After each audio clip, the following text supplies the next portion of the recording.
The Lives of the Saints by Father Alban Butler. February 20th, St. Mildrith, Abbess of the Abbey at Minster-in-Thanet.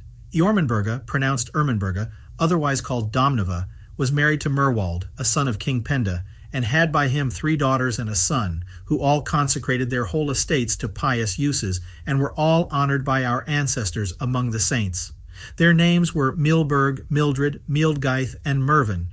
King Egbert caused his 2 nephews, Ethelred and Ethelbright, to be secretly murdered in the Isle of Thanet. Count Thunor, whom he had charged with that execrable commission, buried the bodies of the 2 princes under the king's throne in the royal palace at Estrage, now called Estria.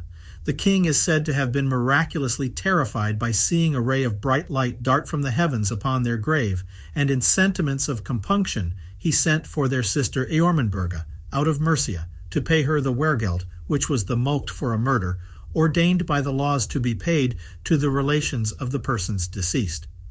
In satisfaction for the minder, he settled on her 48 ploughs of land, which she employed in founding a monastery, in which prayers might be continually put up to God for the repose of the souls of the 2 princes.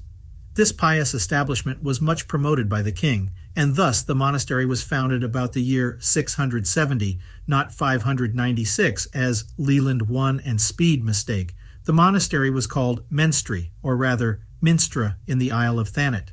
Domneva sent her daughter Mildred to the Abbey of Chelles in France, where she took the religious veil, and was thoroughly instructed in all the duties of that state, the perfect spirit of which she had imbibed from her tender years. Upon her return to England, she was consecrated first Abbess of Minster in Thanet by St. Theodorus, Archbishop of Canterbury, and at the same time received to the habit 70 chosen virgins. She behaved herself by humility as the servant of her sisters, and conducted them to virtue by the authority of her example, for all were ashamed not to imitate her watching, mortification, and prayer, and not to walk according to her spirit.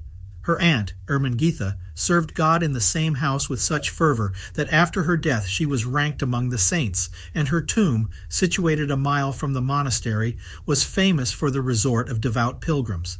St. Mildred died of a lingering, painful illness towards the close of the 7th century.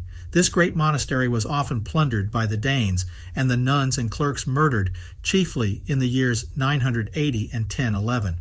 After the last of these burnings, here were no more nuns, but only a few secular priests. In 1033, the remains of St. Mildred were translated to the monastery of St. Augustine's at Canterbury, and venerated above all the relics of that holy place, says Malmesbury, who testifies frequent miracles to have been wrought by them. Thorne and others confirm the same. 2 churches in London bear her name.